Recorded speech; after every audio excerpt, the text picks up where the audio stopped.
Podcast PVC, feito para você. Como sempre eu faço no estilo Domingão do Faustão, arquivo confidencial, com vocês, o pai do Bernardo, natural de Porto Alegre, meu conterrâneo gaúcho, Leandro Ávila. Bem-vindo! Bem-vindo, Leandro. Pô, prazer muito grande aí falar com vocês, cara. Quando eu tive o convite, rapidamente aceitei, né? É sempre bom falar sobre a carreira, falar sobre futebol, né? E eu tô aqui à disposição de vocês aí, que vocês precisarem, cara, a gente bater um papo e tirar umas dúvidas. No que eu for lembrando, eu vou falando, e a gente vai lembrando junto aí. Beleza, o papo foi tranquilo, cara. Aqui, papo é qualquer coisa, vamos ver até onde que vai, sabe? É assim que funciona. Mas... eu já vou... Fala.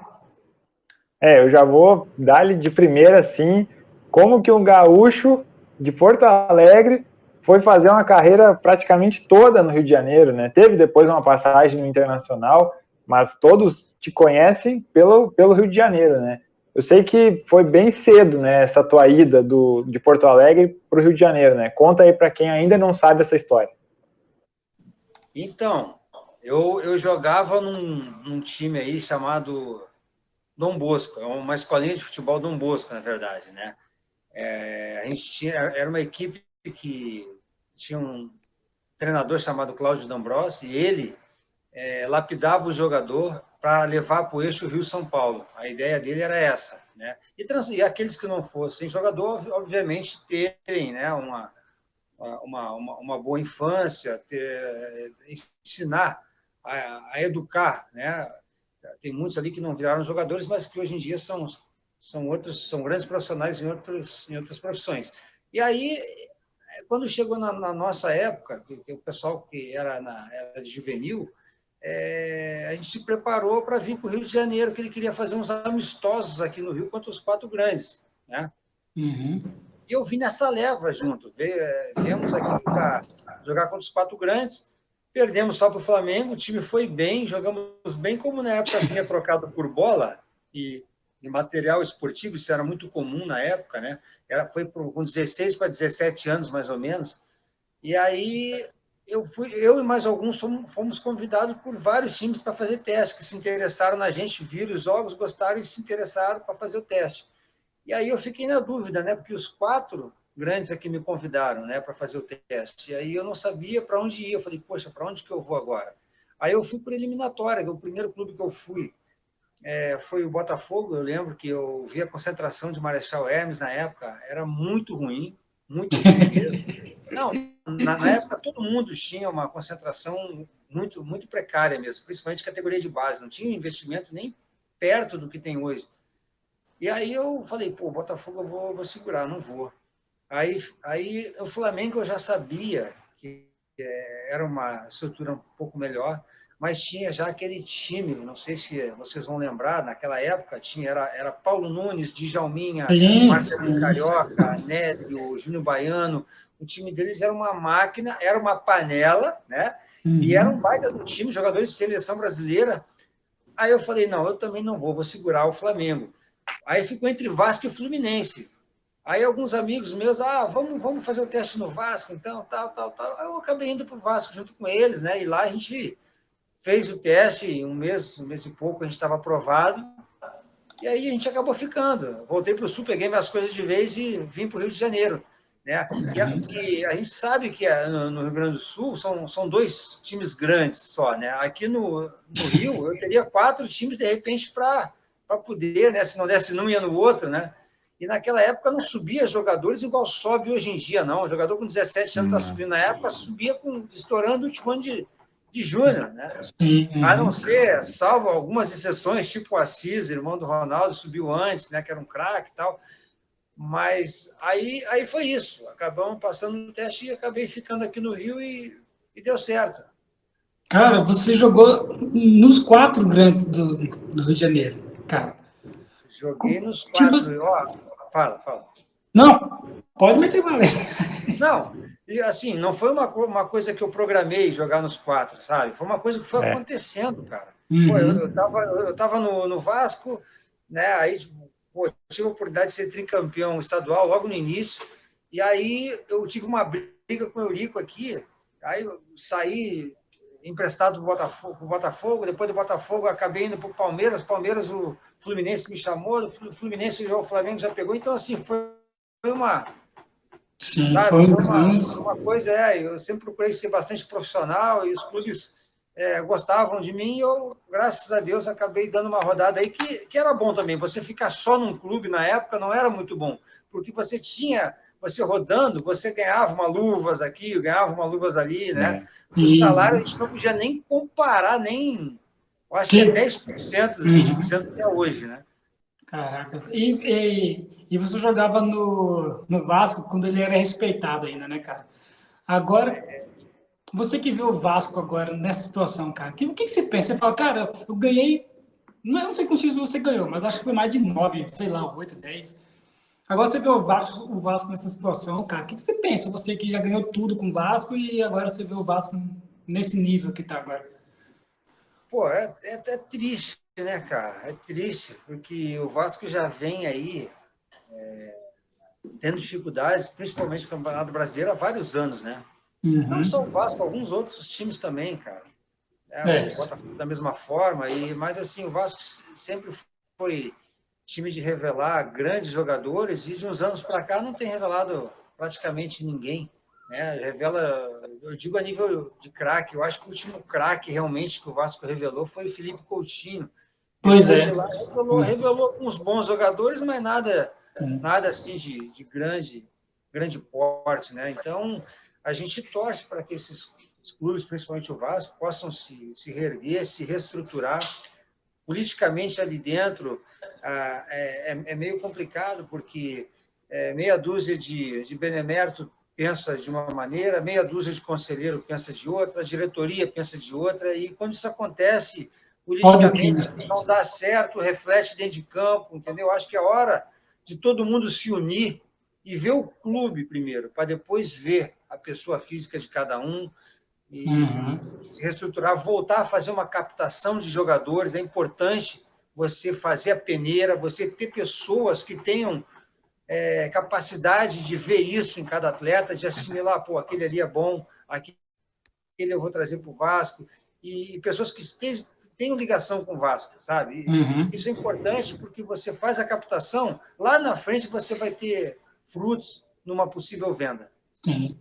É. Aproveitando que a gente está falando do Vasco, todo mundo lembra muito daquele final dos anos 2000 ali, que o Flamengo foi tricampeão, Petkovic fez aquele gol e tal, mas você participou de um tricampeonato carioca pelo Vasco, 92, 93, 94, Caracas, e foram os seus primeiros anos ali, né, como profissional, assim, vamos dizer, né, os primeiros anos, né, e já participar de um grupo tricampeão carioca e no futebol carioca, que é a elite, né, do Brasil.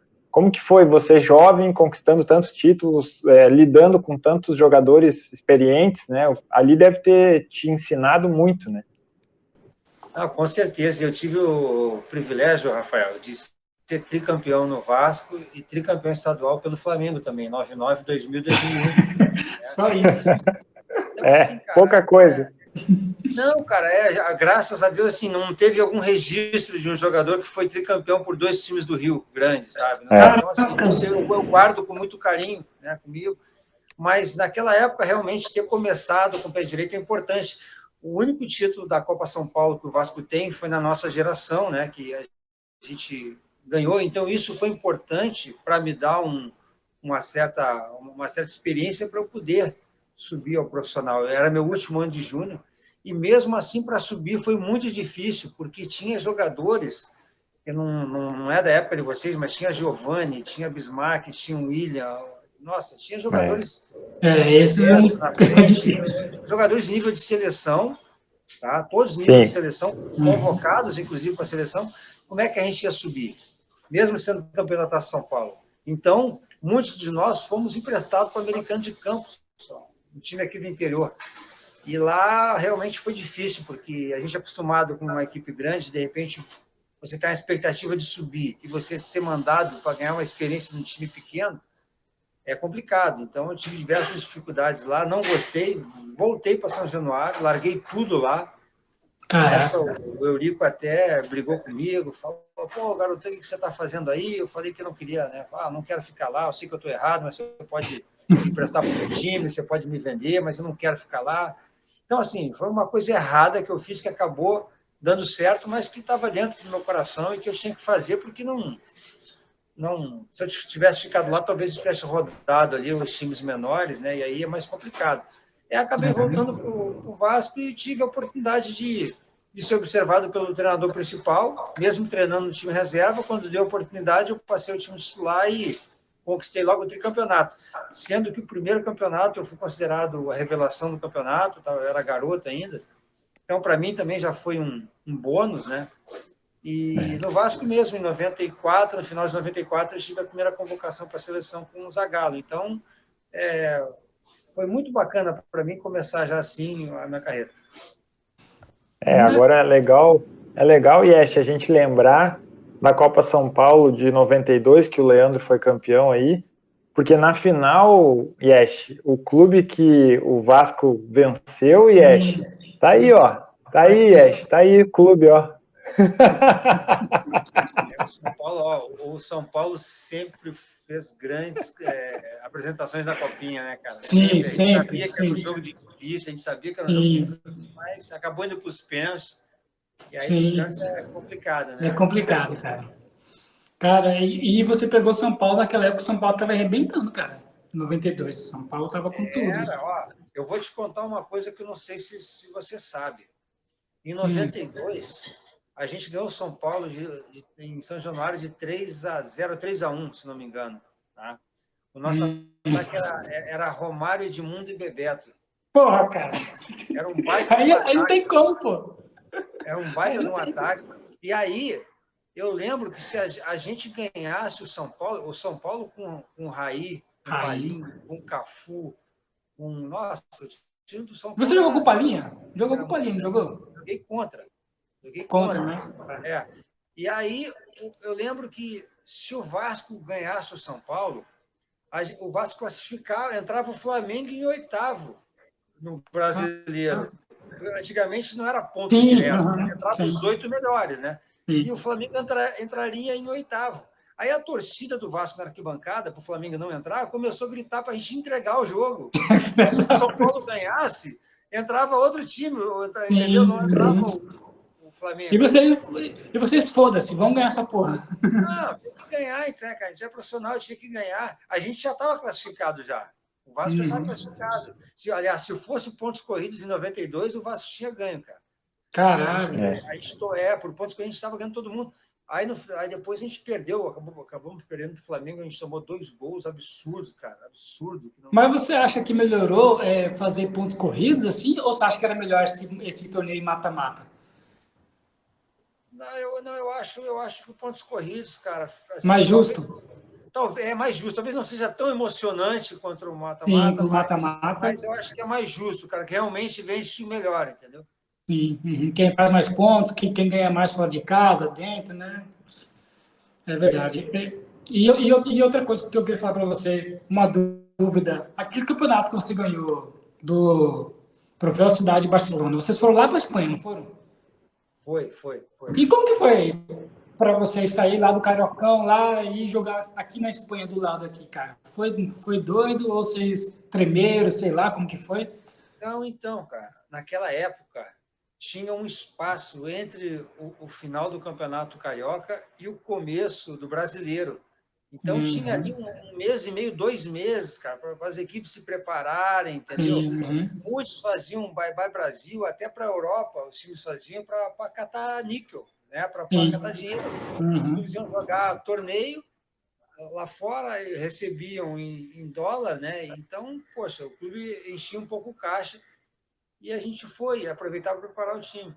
E eu lembro que a gente venceu até o Barcelona, ganhamos, acho que foi 3, se não me engano. Eu acho que foi 3-1, se eu não me engano, 3-1. Então, nosso time era muito bom, cara. Cara, vocês ganharam tudo, mano. Mas é bom que a gente ganhava experiência com isso também, né? Que jogar contra europeu, cara, não é fácil. O europeu é muito grande, vocês sabem disso, os caras são fortes. Sim, mas Né? taticamente. Na época, a gente era melhor, o brasileiro era melhor Sim. tecnicamente, mas eles tinham muita força e taticamente eles eram melhor. Hoje em dia, não. Hoje em dia, eles já estão do mesmo nível técnico que a gente. Então, eles ainda têm a vantagem de ser melhor taticamente. Uhum. São mais fortes. Então, assim, é complicado, cara. Para superar o europeu hoje em dia, eu acho que o jogador brasileiro tem que se reinventar, tem que mudar a maneira de jogar, tem que se espelhar em muitos times da Europa que são organizados para poder vencer, senão é complicado. Eu como torcedor, eu penso assim, cara. Porque eu sou torcedor, eu não sou profissional do esporte, entendeu? Mas antigamente os jogadores eles preferiam ficar no Brasil, fazer a carreira no Brasil, né? A não ser que na Europa eles dessem muito dinheiro mesmo, daí eles vinham para a Europa. Mas agora, cara, agora parece que tá um abismo assim de diferença, mano. A gente tirou, por exemplo, assim, a Champions League. Eu assisto a Champions League, mano. Quando eu vou assistir o jogo de São Paulo, cara, dói meus olhos. Não consigo assistir o jogo. Entendeu? Mano, tá muito difícil, mano. Agora, eu não sei se o Brasil um dia ainda vai ser aquele time. Não é que o jogador, não é que o jogador não gostasse de ir lá para fora antes. É porque só ia realmente os jogadores de nível de seleção brasileira. Né? E muitos de seleção ainda não iam, cara. Era difícil, não era qualquer jogador que ia lá para fora. Hoje em dia, não. Hoje em dia, pô... 16 anos... Um monte de olheiro, empresário para tudo quanto é canto, e a internet, né, cara? Antigamente, você tinha que mandar uma fita, cassete, para o empresário mandar para lá, para os caras ver, para analisar, para... Até o cara ver, o cara já ficou ruim de novo, né? Já tinha contratado outro. E hoje em dia, não. Hoje em dia é tudo pelo link ali, joga no YouTube, o cara já vê, né? Já traz, vem ver pessoalmente, os jogos passam na TV aí, né? Notícia 1 segundo, já está no mundo inteiro. Então, assim, só que antigamente era mais difícil. Hoje em dia, não. Hoje em dia é mais fácil, cara. Isso melhorou muito. Uma coisa que melhorou também foi essa Lei Pelé, né? Melhorou muito para o jogador. Porque antigamente o jogador ficava preso no clube. Antigamente o jogador era tipo uma mercadoria do clube. Acabava o contrato, o jogador ficava lá. Se não aceitasse a oferta do clube para renovar, o jogador ficava lá dando voltinha no campo. Hoje em dia, não. Acaba o contrato, o jogador está livre para ele ir para onde quiser. Ou seja, se for um jogador competente, ele vai ter mercado. É mais ou menos por aí. Você acha que isso estragou o futebol brasileiro? De uma visão assim mais de jovens demais, tipo, achar que já ganhou o mundo e vir para a Europa se decepcionar e não ser aquele jogador que ele esperava ser? Porque porque eu vejo que no Brasil, mais no Brasil, um pouco na Argentina, sabe, que isso parece que estragou, tipo assim, os caras não podem jogar 3, 4 jogos, já é bom, pronto, já manda embora. Daí o cara não vira nada. É muita expectativa, entendeu? Eu acho que estragou, mas eu não sei a sua opinião. Essa é a minha opinião. A Lei Pelé eu acho que ajudou o jogador, sem dúvida. O que realmente estraga é essas vendas de jogadores lá para fora, né? Muito novos e quando na realidade teriam que ter uma experiência maior aqui, jogar um pouco mais aqui.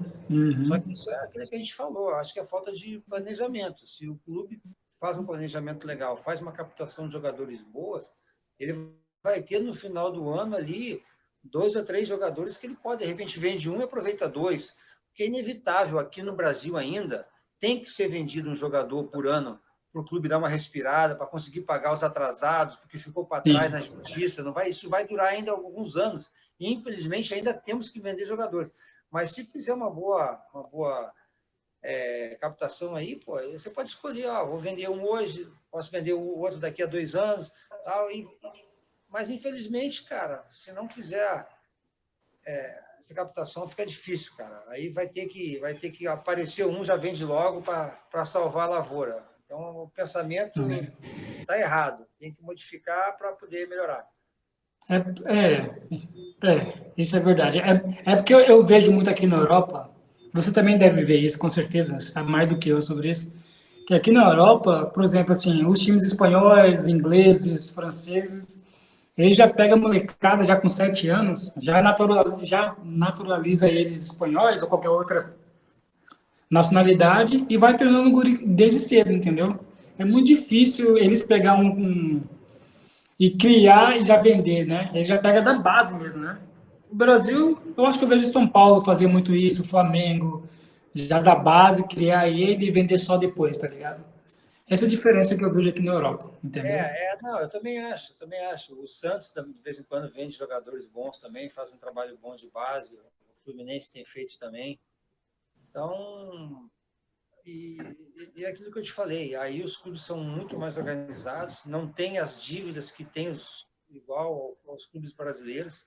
Então, aqui há essa necessidade de vender, você entende? Para poder pagar os salários, para poder pagar os atrasados, porque toda vez o jogador sai do clube e acaba botando na justiça porque não recebeu, né? Isso está melhorando um pouco agora, mas o que já ficou para trás é bastante coisa. Então, tem que vender jogador, não tem jeito. Eu acho que se não tivesse isso, se não tivesse essa pendência, né, de dinheiro, com certeza ficaria melhor e os clubes podiam se espelhar um pouco mais aí nos times europeus.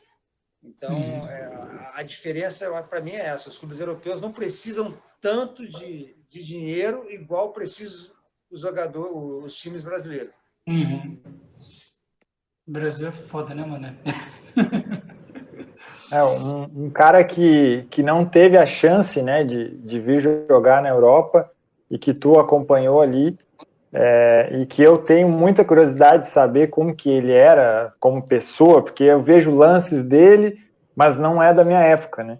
Eu ainda era muito criança, que é o Denner. Caraca, moleque.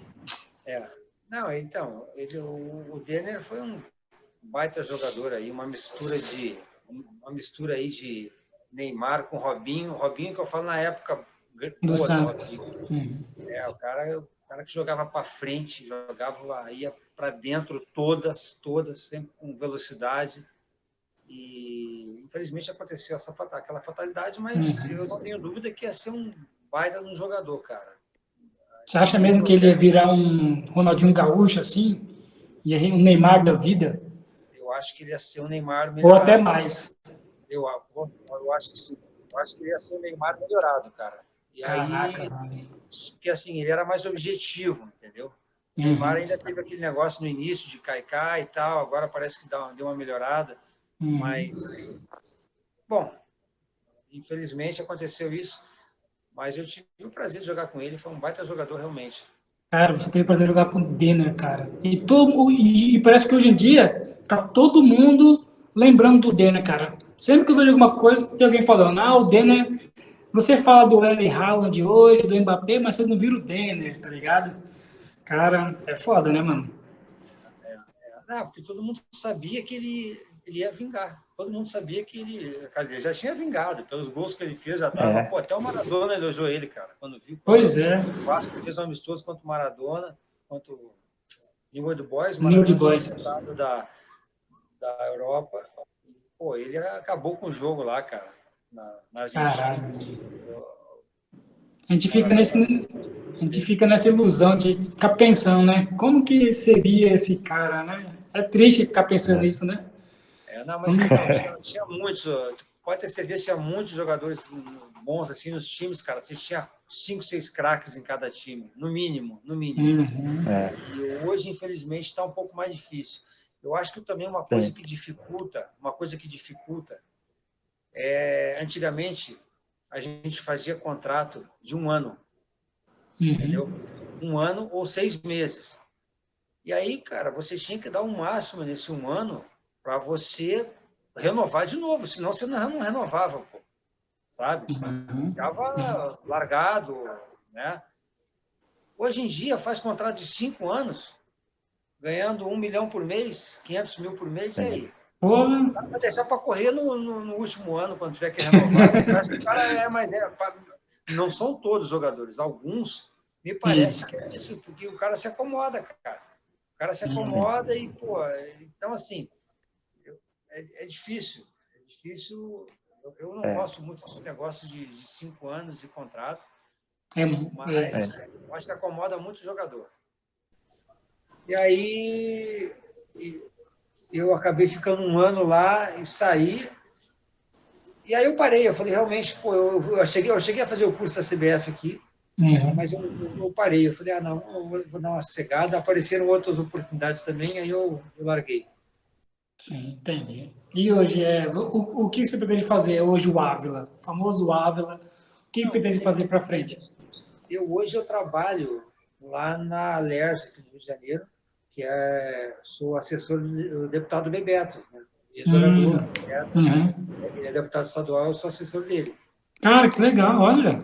Trabalhar com ele, Um um bebetinho. cara que eu gosto muito, um grande jogador, meu amigo. Sim, vamos lá, vamos encerrar aqui. Vou deixar vou ceder a palavra ao nosso convidado Leandro Ávila para as considerações finais desse nosso bate-papo.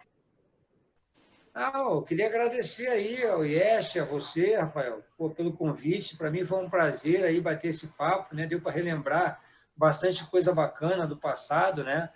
E, futebol, cara, sabe que é uma cachaça, né? Se deixar, fica aqui falando 3, 4 horas, né? É muito bom, cara, é muito bom realmente relembrar. Eu agradeço vocês, quero dar boa noite a todos aí que assistiram, obrigado aí por ter compartilhado esse momento com a gente e estamos juntos, cara, que precisar eu tô aí. Obrigado mesmo. Olha, cara, foi um prazer, cara. Não, foi um prazer, não. Foi um gosto falar com você, cara. Porque, olha, cara, eu nunca imaginei um dia falar com você, cara. E agora eu tô realizando conversar com você sobre futebol. Tá? Muito obrigado mesmo. E aos que estão nos vendo e nos ouvindo, sinta-se privilegiado de ter ouvido esse gajo jogar bola. Valeu, gente. Fiquem com Deus aí, grande abraço. Abraço. Boa tarde. Valeu.